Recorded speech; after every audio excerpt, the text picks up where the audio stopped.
Hello everyone and welcome back to another video here on the Lil'X YouTube channel. In today's video we are going to be taking a look at this mini game player. Pretty much it's a knockoff Nintendo emulator or an emulator in general. Now we have seen this type of devices pop up in all of like the cheap online marketplaces like Temu, Wish, where they ideally started. I know you can get them on Amazon as well, and of course like AliExpress, which was where I picked this one up from. This is exactly how it came, so the box is pretty torn off as you can see. They weren't trying to be careful with it. As you can see, it has a torn in the box, which pretty much expected for I think I paid $3 for this, so I didn't pay a substantial amount.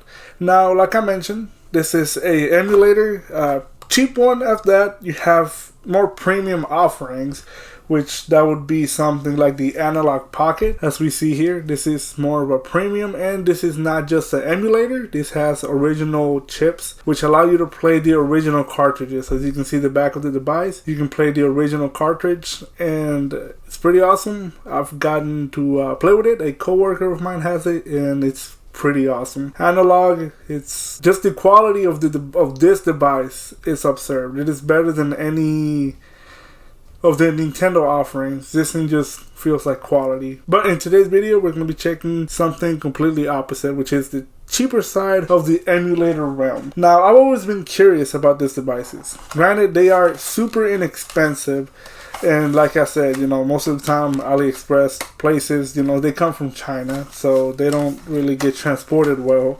But enough of the talking, let's go ahead and unbox it here. I picked the kind of like retro Nintendo, I think it was the Famicom colors. I can't quite remember, but as you can see unboxing it, we have the system itself. We have a pretty cheap looking micro USB, not USB-C, and that is everything that we get in the box. Toss this up to the side. We get some instructions here in the back. It's pretty, just one single paper. User's manual, as you can see there.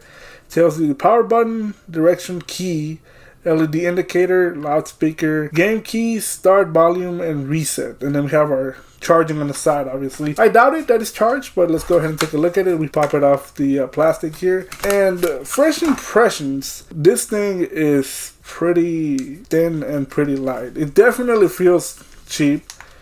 The buttons are clicky enough, even though they are pretty recessed back in the chassis, but I mean, it's a pretty thin device, you know, it's to be expected. We have our charging port right there, and then we have like a loop where you could kind of, I guess, put like a hand loop so you can carry it, stuff like that, and that's all we have. It is also pretty scratched up, so I'm wondering if it has like a protective cover over it, which hopefully it does. Looks like it does have some sort of plastic cover. If not, I am just, oh yeah, it does. I was gonna say, if not, I am just scratching the heck out of this device. But thankfully it does come with a little protective cover, which if you wanted to preserve the device, you can leave it on, but I'm gonna use this device and it was pretty inexpensive, so I'm gonna go ahead and take that off. And with it off, it looks pretty nice actually. I like the color scheme, which it is the Famicom color scheme, I just remembered. Let's go ahead and toggle it on. And it has battery. The first thing that pops up is our menu. The menu. It asks us if we want to pick Chinese or English. We're gonna go ahead and select English. It makes a pretty 8-bit sound, as you can hear it. Let's go ahead and select English, and we have 501 games. Now this aesthetic or this look, we've seen it before. The home consoles that also have like 501 games. Now ideally you do not really get 501 games, that would be awesome, but you probably get multiple repeats. As you can see there, we have some game titles that I've never heard of in my life. Final Mission, oh, Contra. I've heard of Contra. Let's go ahead and play it. Not fully sure what this means. We're just going to go with the first one. Start. And yeah, it's Contra. I'm not going to lie, the quality of the display, I was expecting worse, but it is really not bad. And the speaker is pretty loud as well.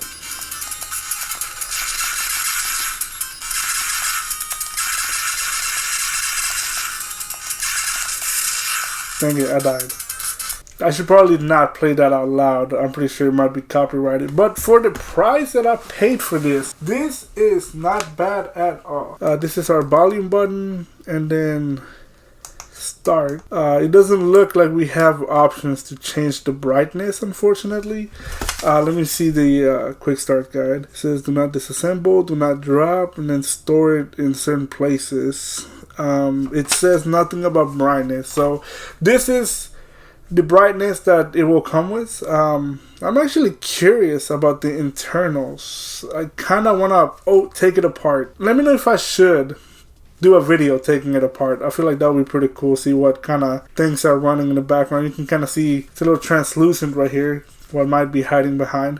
But yeah, let me know in the comments if I should go ahead and take it apart. It was obviously pretty cheap, so if I wanted to order another one I could. But I am surprised. This thing is pretty good. I mean, the speaker is pretty loud. The quality of the display is pretty good. Let's see if we can find any Mario games.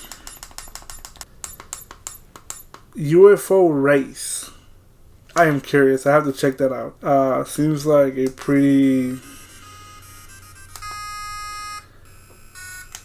Oh, so you're literally just a UFO. This move, you hold A. Oh, so you hold A to go.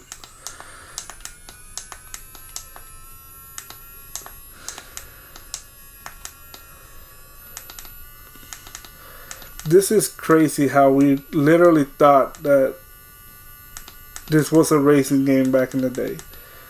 Just a few pixels and then things just moving, simulating curves. That is crazy. I'm not gonna lie, this is pretty intuitive. Oh, so if you crash into them, you actually crash. Let's go ahead and reset. The thing that I don't like, if you hit reset, I'll hit Chinese reset, I can always go back. The thing that I don't really like is that every time you reset, it takes you back to the menu, to the main menu. Now, I have yet to find a Mario game, which kind of makes sense. You know, a lot of companies have been known. There we go. A lot of companies have been known for being sued for making Mario games. Now, this is pretty inexpensive. They might have not want to mess around and have any Mario games on here, but obviously, judging by this, makes me think otherwise, which is pretty much a direct copy of Mario. I have yet to find anything. Adventure Island. Let's go ahead and select that. See what. Oh. Generic game. Now, unfortunately, I wasn't able to find any Mario games. I did, however, realize that I did not have to keep scrolling and scrolling. I could have just hit next. That skips the page. But it does have a lot of, you know, games that you would not expect for this to have. For example, like Contra. And then there was also a tank game that I do remember playing on the SNES. Surprisingly, this has it. Here, we'll go ahead and find it. That's the one that I was playing before I got here. Tank A 1998. Or 1990. I take that back. 1990. Oh, I keep forgetting that you have to hit start. Can I hit start? As you can see here, so the idea of this is, you know, shooting the other tanks. So you gotta, you know, go by, make sure they don't shoot you. Thankfully, it does have like a respawn mechanism. So if they do shoot you, you do respawn. It might be like a limited amount of times, but yeah, you just pretty much shoot the other tanks. I remember spending a lot of time playing this game, vividly. Okay, so you only have a limited time to respawn. But I do remember playing this game vividly. Other than that, this thing is really not something to run home about. It is, like I said, a pretty cheap device. Pretty simple. I get why it's so cheap now. You can just pretty much have this. Toss it in your bag. Even forget about it. Give it to a kid. Even though they might not really like the games that this has. But somebody who might be into retro games, you know, you just want to gift it to them. Might be a little, you know, stocking stuffer for Christmas or whatever. Somebody who enjoys classic games. Obviously, Mario would be awesome to play on this. But it does not have it, unfortunately. Unless it's disguised as another title. I wasn't able to find it. But like I mentioned, if you want to see me take this device apart, let me know in the comments down below. I'll make a video about it. And with all that said, thank you very much for watching. If you want to, please subscribe, and I'll catch you guys in the next one. Peace.